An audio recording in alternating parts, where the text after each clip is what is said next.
오늘 하나님께서 우리에게 주시는 말씀은 요한복음 5장 1절에서 15절 말씀입니다. 한 절씩 교독하겠습니다. 그 후에 유대인의 명절이 되어 예수께서 예루살렘에 올라가시니라. 예루살렘에 있는 양문 곁에 히브리 말로 베데스다라는 하는 못이 있는데 거기에 행각 5이 있고 그 안에 많은 병자, 맹인, 다리 저는 사람, 혈기 마른 사람들이 누워 물의 움직임을 기다리니 이는 천사가 가끔 못에 내려와 물을 움직이게 하는데 움직인 후에 먼저 들어가는 자는 어떤 병에 걸렸든지 낫게 되밀어라. 거기 38해 된 병자가 있더라. 예수께서 그 누운 것을 보시고 병이 벌써 오래된 줄 아시고 이르시되 내가 낫고자 하느냐. 병자가 대답하되 주여, 물이 움직일 때에 나를 못에 넣어주는 사람이 없어 내가 가는 동안에 다른 사람이 먼저 내려가나이다. 예수께서 이르시되 일어나 내 자리를 들고 걸어가라 하시니 그 사람이 곧 나아서 자리를 들고 걸어가니라. 이날은 안식일이니 유대인들이 병 나은 사람에게 이르되 안식일인데 내가 자리를 들고 가는 것이 옳지 아니하니라.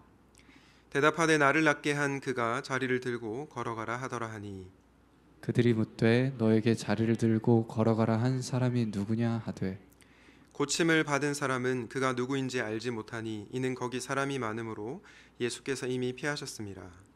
그 후에 예수께서 성전에서 그 사람을 만나 이르시되 보라 내가 나았으니 더 심한 것이 생기지 않게 다시는 죄를 범하지 말라 하시니 함께 읽겠습니다. 그 사람이 유대인들에게 가서 자기를 고치는 예수라 하니라.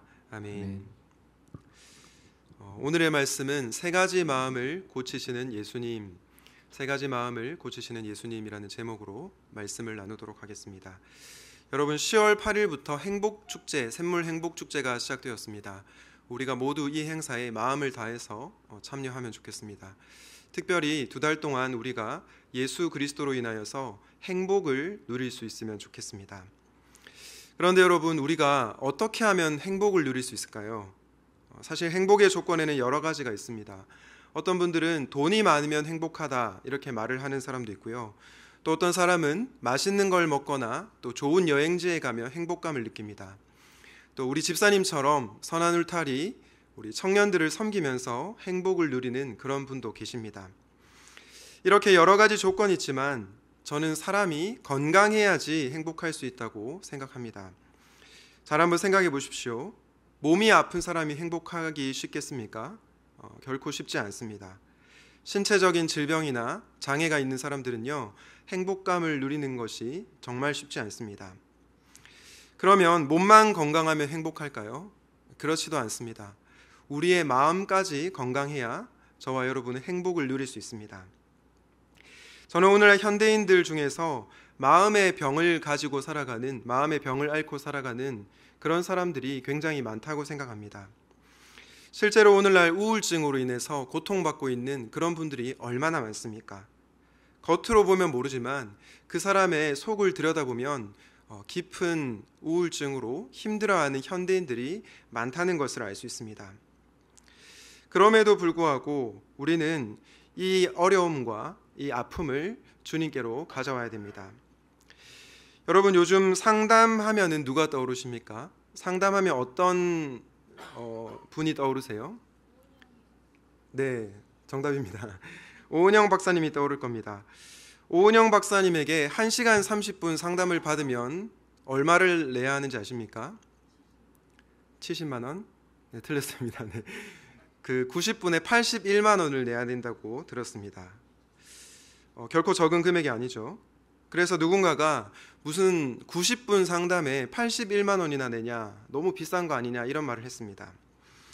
그런데 오은영 박사님에게 상담을 받은 한 사람이 어떻게 얘기를 했냐면 이 81만 원은 내 인생에 있어서 가장 값진 81만 원이었다 이렇게 얘기를 했습니다.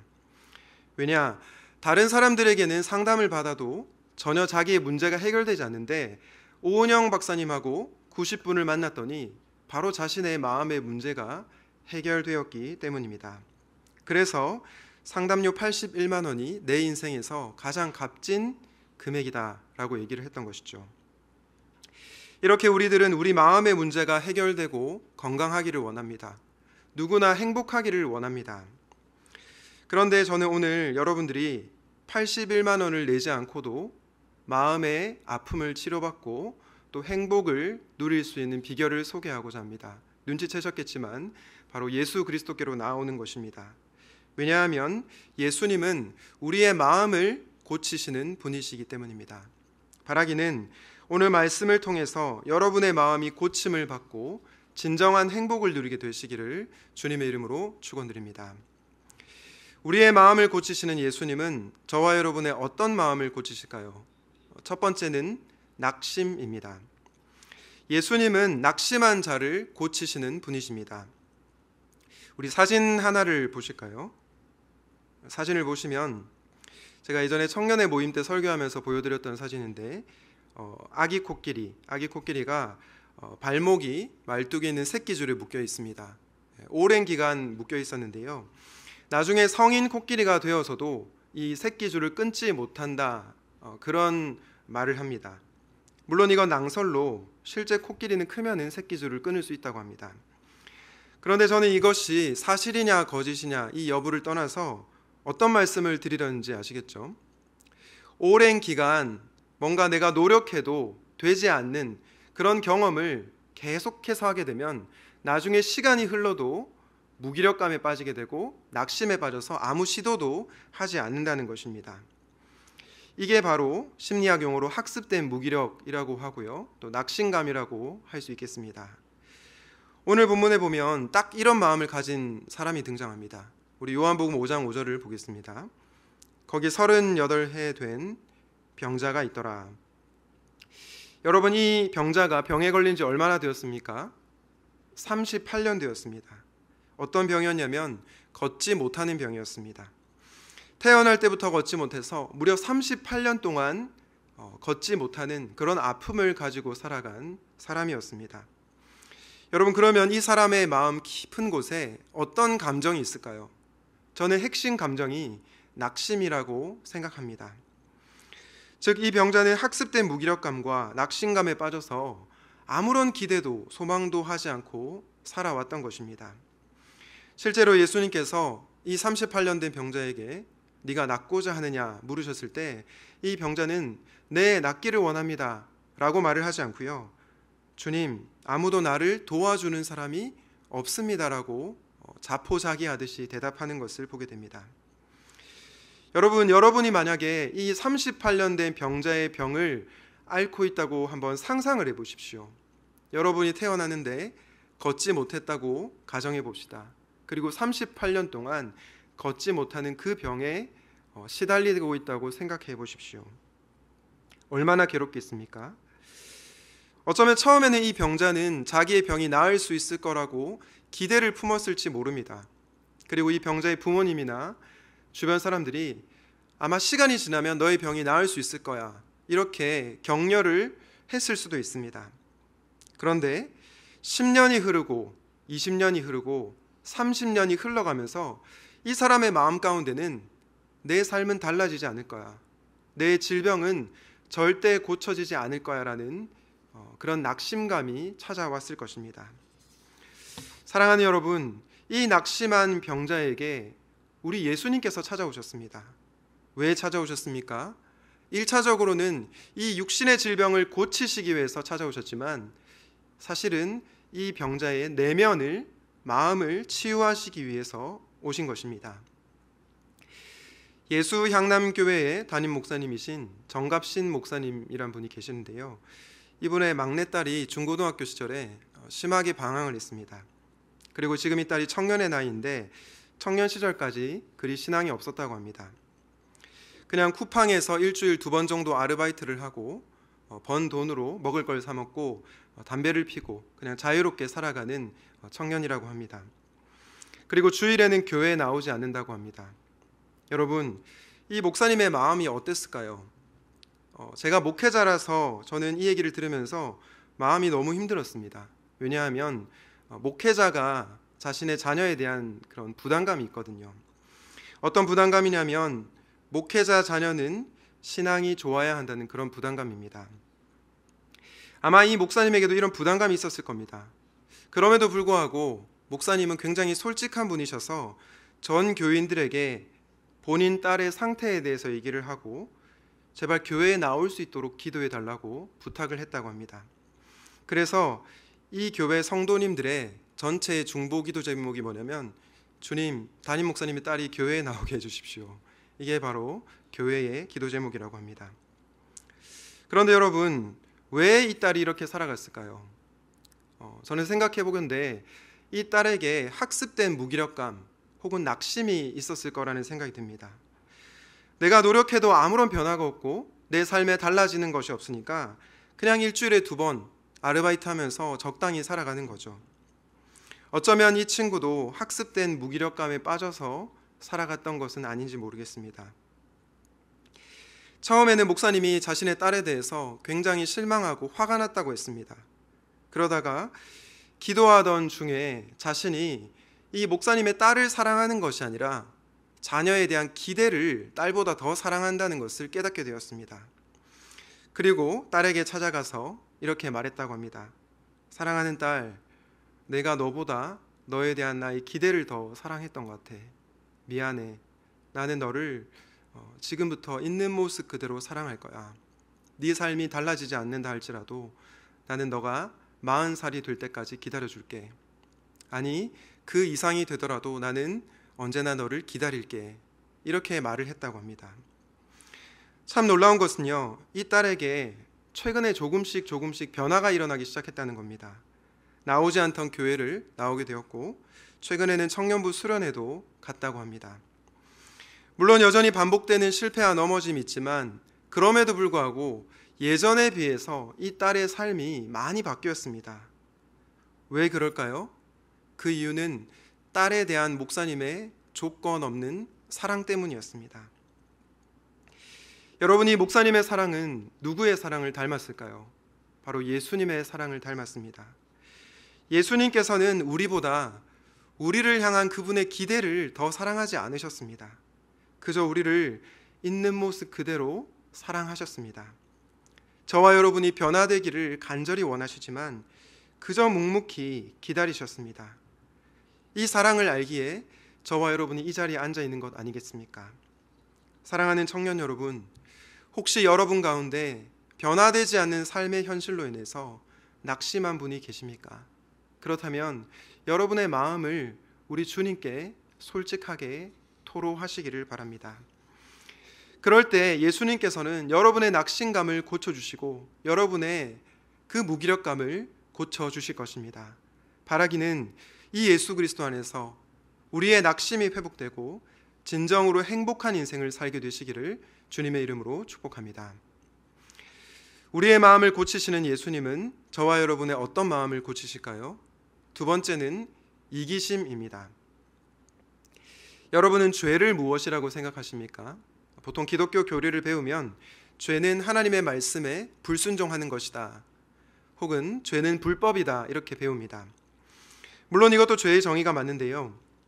저는 비기독교인들도 공감할 만한 죄의 정의에 대해서 나누고자 합니다. 예전에 한 목사님이 죄에 관해서 이렇게 설명했습니다.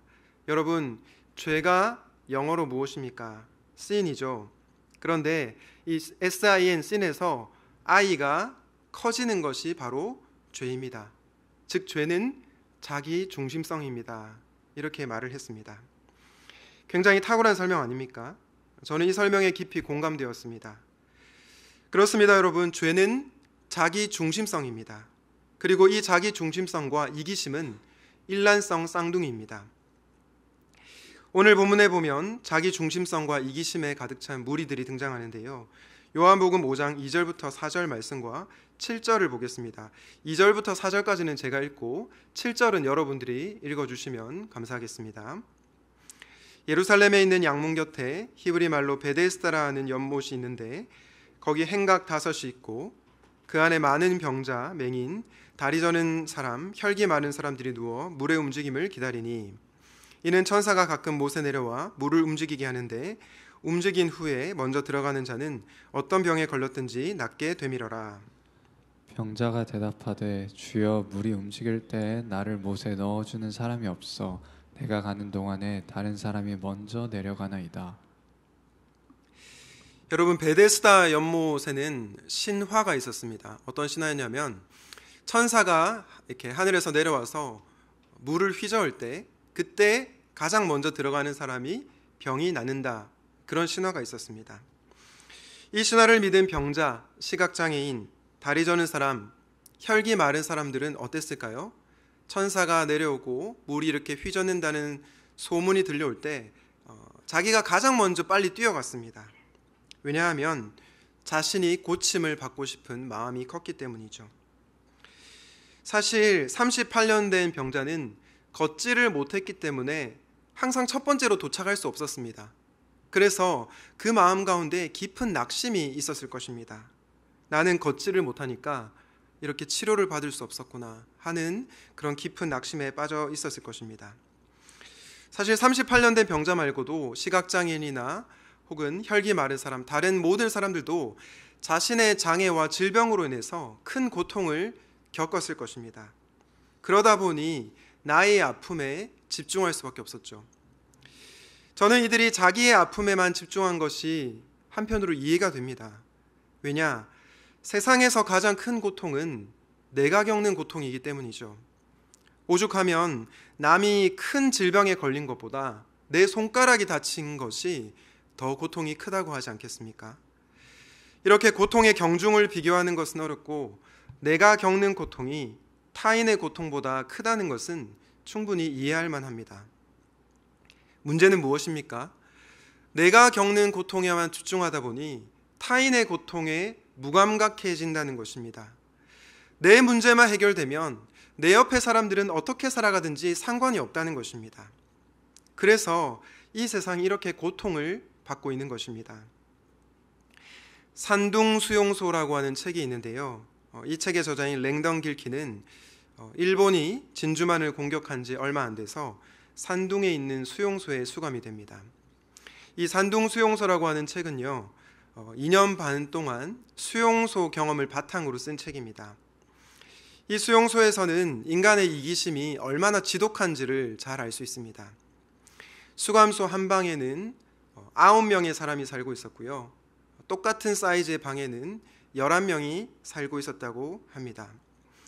그래서 11명이 사는 방은 좀 비좁았죠. 그래서 11명의 방에 사는 사람 중에 한 사람이 말합니다. 우리는 좁은 방에 11명이 누워 있어서 생활하는 것이 너무 불편합니다. 한 명을 빼서 저기 똑같은 사이즈인데 9명이 사는 방으로 좀 가게 하면 안 됩니까? 그렇게 얘기를 했습니다. 그때 9명의 방에 있는 사람이 어떻게 대답했을까요? 뭐라고 대답했냐면, 물론 일리가 있죠. 하지만 당신들이 이 방에 한 사람을 보내면 우리는 그 사람을 내쫓을 겁니다라고 대답을 했습니다. 여러분, 인간의 이기심이 얼마나 무서운지 아시겠죠? 다음 주에 청년의 수련회를 가는데요, 6명이 있는 방과 4명이 있는 방이 있습니다. 제가 6명 중에서 1명을 빼서 이렇게 4명이 있는 방으로 보내고 5대5로 이렇게 자자라고 얘기하면 우리 청년의 지체들은 어떻게 얘기할까요? 네, 당연히 우리가 1명 더 받아야죠. 5대5로 갑시다, 이렇게 얘기를 할 겁니다. 왜냐하면 우리는 은혜의 장소에 있기 때문입니다. 그러나 저와 여러분이 만약에 수용소에 살고 있다면 어떨까요? 어쩌면 우리도 그 한 사람을 내쫓을지도 모르겠습니다. 인간은 기본적으로 자기 중심적인 존재이기 때문에 나만 편하면 됐지 다른 사람들의 고통에 크게 신경을 쓰지 않기 때문입니다. 사랑하는 여러분, 우리 예수님은 우리의 이 이기심을 고치시기 위해서 이 땅 가운데로 오셨습니다. 나만 편하고 남은 고통받아도 상관없다는 이 이기심을 치유하시기 위해서 이 땅 가운데로 오신 것입니다. 혹시 여러분들은 무한 경쟁 시대에 나만 성공하면 되고 내 옆에 목장 식구들은 어떻게 되든 상관없다 생각하고 있지는 않습니까? 내가 조금 더 편하게 살기 위해 타인의 고통에 무감각하게 지내고 있지는 않습니까? 그런 삶은 일시적으로는 행복할 수 있을지 몰라도 시간이 지나면 불행합니다. 왜냐? 주변의 사람들이 다 떠나기 때문이죠. 사랑하는 여러분, 예수님은 저와 여러분이 진심으로 행복하기를 원하십니다. 그래서 우리의 이기심을 고치기 원하십니다. 바라기는 우리의 이기심을 십자가에 못 박고 예수 그리스도 안에서 참된 행복을 누리게 되시길 주님의 이름으로 축복합니다. 오늘은 세 가지 마음을 고치시는 예수님이라는 제목으로 말씀을 전하고 있는데요. 첫 번째는 낙심이었고 두 번째는 이기심이었습니다. 마지막은 의심입니다. 예수님은 저와 여러분의 의심을 고치기 위해서 이 땅 가운데 오셨습니다. 먼저 의심의 정의에 대해서 생각해 보려고 하는데요. 여러분은 의심이 무엇이라고 생각하세요? 국어사전에 보면 의심은 확실히 알 수 없어서 믿지 못하는 상태다라고 되어 있습니다. 그런데 저는 이 의심이라고 하는 단어를 오늘 이렇게 정의하고 싶습니다. 의심은 두 마음이다. 제가 지난번에 야고보서 설교하면서 말씀을 드렸는데요. 야고보서 1장 6절에서 8절 말씀을 보겠습니다. 6절, 7절 제가 읽고 8절은 여러분들 읽어주시면 감사하겠습니다. 오직 믿음으로 구하고 조금도 의심하지 말라. 의심하는 자는 마치 바람에 밀려 요동하는 바다 물결 같으니 이런 사람은 무엇이든지 죽게 얻기를 생각하지 말라. 두 마음을 품어 모든 일에 정함이 없는 자로다. 6절에 의심하지 말라라고 얘기를 하고 8절에 두 마음을 품어라고 얘기하고 있습니다. 의심은 두 마음인데 두 마음이 뭐냐면 하나님과 세상 사이에서 나뉘어진 마음을 두 마음이라고 합니다. 고로 의심의 정의는 우리의 마음이 나뉘어진 것이고 의심의 반대말은 마음이 하나가 된 전심이라고 할 수 있겠습니다. 오늘 본문에 보면 예수님과 세상 사이에서 마음이 나뉘어져 있는 38년 된 병자의 모습을 볼 수 있습니다. 38년 된 병자가 치유되고 나서 걸을 수 있게 되고 나서 유대인들은 분노했습니다. 왜냐하면 이 38년 된 병자가 안식일에 걸었기 때문이죠. 당시 유대인들은 율법 외에 여러 가지 계명을 세워서 지켰는데요. 613개의 계명이 있었다고 합니다. 예를 들어서 안식일에는 일정 정도의 거리를 걸어가면 안 된다. 이런 규정을 자신들이 세워서 그 613개를 지키느냐 지키지 않느냐, 그것이 자기의 삶의 가장 중요한 기준이 되었습니다. 그런데 38년 된 병자가 안식일에 자신이 세워놓은 기준을 어기고 걷게 된 것이죠. 그래서 분노했던 것입니다. 여러분, 솔직히 이게 말이 됩니까? 여러분 친구 중에서 38년 된 병자가 38년 동안 걷지 못했던 친구가 갑자기 예수님의 치유로 걷게 되었다면 여러분은 어떻게 반응하시겠습니까? 아마 기뻐서 뛰놀겠죠. 함께 그 기쁨을 나눌 것입니다. 하지만 유대인들은 달랐습니다. 그들은 고통받는 자가 치유된 것을 기뻐하는 것보다 자신의 규정을 지키는 데 혈안이 되어 있었습니다. 그래서 38년 된 병자와 그를 고친 예수님을 공격했던 것입니다. 예수님은요, 이런 유대인들의 잘못된 종교 시스템을 무너뜨리려고 했습니다. 그리고 이런 잘못된 종교 시스템에서 고통받는 사람을 구원하기를 원하셨던 것입니다. 그런데 이 예수님께서 오늘 본문에 보면 좀 의아스러운 말씀을 하십니다. 요한복음 5장 14절 말씀을 함께 보겠습니다. 우리 같이 한번 읽어볼까요? 시작. 그 후에 예수께서 성전에서 그 사람을 만나 이르시되 보라, 네가 나았으니 더 심한 것이 생기지 않게 다시는 죄를 범하지 말라 하시니.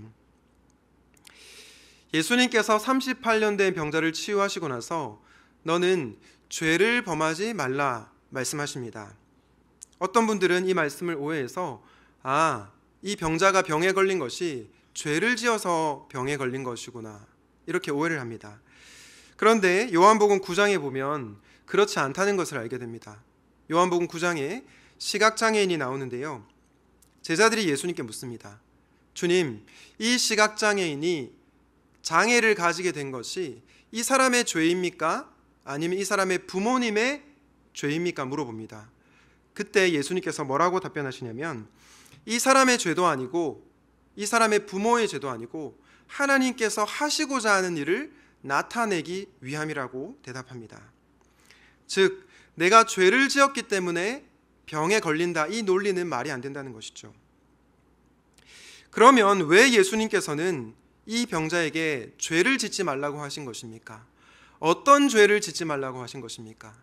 그것은 바로 유대인들에게 자신을 고발하지 말라고 당부하신 것이었습니다. 유대인들이 물어보면 나를 고친 분은 예수라고 말하지 말라고, 나를 고발하는 죄를 범하지 말라고 말씀하셨던 것입니다. 여러분, 38년 된 병자가 이 예수님의 말씀을 듣고 죄를 지었을까요? 안 지었을까요? 요한복음 5장 15절을 보겠습니다. 그 사람이 유대인들에게 가서 자기를 고친 이는 예수라 하니라. 여러분, 이 병자가, 38년 된 병자가 죄를 짓고 있습니까? 안 짓고 있습니까? 죄를 짓고 있습니다. 자신을 치유해 주신 예수님을 유대인들에게 고발하고 있습니다. 왜냐하면 유대인들이 무서웠기 때문입니다. 저는 이 본문을 읽으면서 정말 사람이 화장실 가기 전과 갔다 온 후가 다르구나라는 것을 느꼈습니다. 나에게 어려움이 있고 문제가 있을 때는 예수님을 찾다가 내 문제가 해결되면 우리는 금방 예수님을 배신할 수도 있는 존재구나 라는 생각이 들었습니다. 여러분이 이 38년 된 병자를 보면서 혹시 화가 나십니까? 아무리 유대인들이 두렵다고 해도, 세상이 두렵다고 해도 어떻게 자기를 치유해 주신 예수님을 배반할 수 있냐, 이렇게 생각하면서 말이죠. 그러나 여러분, 조금만 깊이 생각해 보면요, 우리는 이 38년 된 병자를 정죄할 자격이 없습니다. 왜냐? 저와 여러분도 수도 없이 예수 그리스도를 배신하고 부인하기 때문입니다. 그런데 너무나 감사한 것은 그런 저와 여러분을 예수님께서 또다시 사랑하신다는 것입니다. 끊임없이 예수님을 배신하고 두 마음을 품은 우리를 예수 그리스도께서 포기하지 않으신다는 것입니다. 여러분, 베드로를 한번 생각해 보십시오. 베드로는 예수님을 3번이나 부인했습니다. 그래서 심히 통곡했죠. 그런 베드로를 예수님께서 어떻게 대하셨습니까? 너 왜 나 배신했어? 이 나쁜 놈. 이렇게 얘기하지 않으시고 다시 찾아오셔서 이렇게 물으셨습니다. 네가 나를 사랑하느냐? 네가 나를 사랑하느냐? 왜 예수님께서 이 말씀을 하셨냐면, 나는 다시 너와 사랑의 관계를 회복하기를 원한다. 나는 네가 나를 3번이나 부인했음에도 불구하고 너를 다시 한번 사랑하기를 원한다. 나는 너를 결코 포기하지 않겠다라고 말씀하신 것이었습니다. 사랑하는 여러분, 예수님은 저와 여러분이 이 세상을 두려워하는 것을 너무나도 잘 아십니다.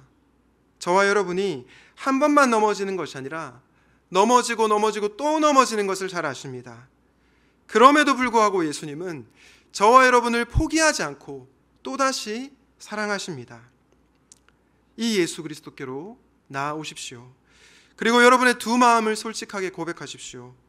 예수님, 오늘도 실패했습니다. 하지만 저 다시 예수님 사랑하고 싶습니다.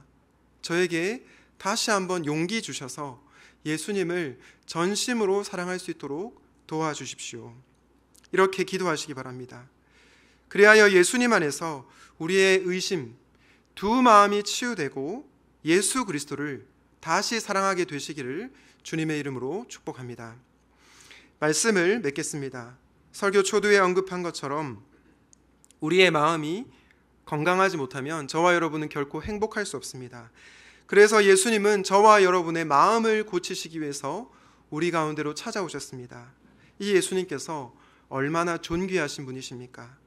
낙심한 영혼을 고치시는 예수님, 이기심에 빠진 우리를 자기 중심성에서부터 벗어나게 하시는 예수님, 두 마음을 품고 살아가는 저와 여러분을 끝까지 포기하지 않고 사랑하시는 예수님, 이 예수님의 놀라운 사랑을 다시 한번 기억합시다. 그리고 예수님께 나와 우리의 낙심과 이기심과 의심이 치유받게 되는 놀라운 은혜가 있으시기를 우리 주님의 이름으로 축원드립니다. 아멘. 오늘 말씀을 기억하면서 함께 찬양하도록 하겠습니다.